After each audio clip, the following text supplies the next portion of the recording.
Caradisiac est partenaire du salon Rétromobile et cela nous donne, ainsi qu'à vous, chers internautes, quelques privilèges et notamment celui de découvrir en avant-première une partie du plateau exceptionnel d'Aston Martin qui seront exposés à Paris, porte de Versailles, du 8 au 12 février. Et parmi toutes ces voitures, il en est une qui va évidemment attirer l'attention, susciter toutes les passions. Eh bien, c'est la DB5 de Goldfinger, de James Bond, celle que l'on voit pour la première fois en 1964. Et on va aller la voir de plus près ensemble. La mythique DB5 sera là avec tous ses gadgets ou presque. Rassurez-vous, les mitraillettes Browning intégrées aux ailes avant ne seront pas opérationnelles. Il s'agit de l'un des 3 exemplaires commandés par Eon Productions au début des années 60. L'un a été volé et on ignore ce qu'il est devenu depuis. Le second est la propriété d'un collectionneur américain. Et le troisième va quitter le très secret garage suisse où il est entreposé. La voiture que nous présentons est la voiture principale, celle qui a fait le plus de kilomètres dans tous ses tournages, le châssis 2008R. Son propriétaire n'a jamais accepté de la présenter en dehors de sa collection et c'est pour nous une chance de pouvoir la présenter aujourd'hui au public.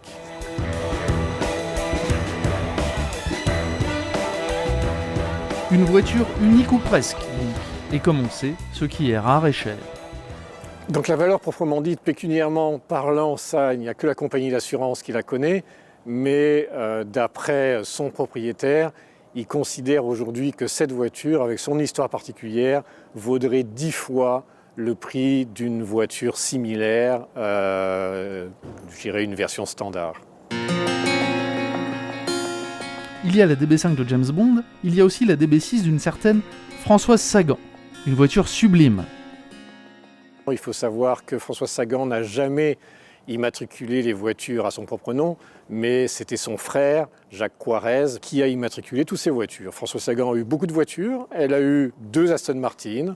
En 1957, malheureusement, avec une DB 2.4, elle a eu un grave accident, elle s'en est sortie miraculeusement, mais la voiture a été détruite. Et c'est en 1966 que le garage Mirabeau à Paris a livré ce modèle particulier, puisqu'il s'agit d'une version Vantage.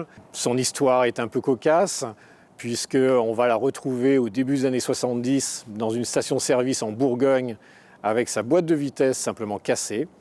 Et c'est un collectionneur suisse qui a trouvé cette voiture dans cette station-service, l'a gardée telle qu'elle pendant 45 ans.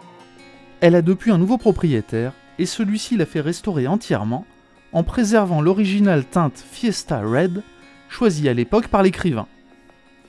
Autre rareté exposée, ce coupé Volvo P1800 un peu particulier, car motorisé par un prototype de 4 cylindres Aston Martin, développé au début des années 60, quand la marque cherchait de nouveaux leviers de croissance, un projet qui restera sans suite. Le tracteur DB990 rappelle que David Brown était l'héritier d'un groupe industriel spécialisé dans le machinisme agricole. Le reste de cette exposition compte une dizaine de voitures, de la 2 litres Sport 1949, également connue sous le nom de DB1, à la DBS V8 1971. Tous les ingrédients d'une opération du tonnerre, rien que pour vos yeux.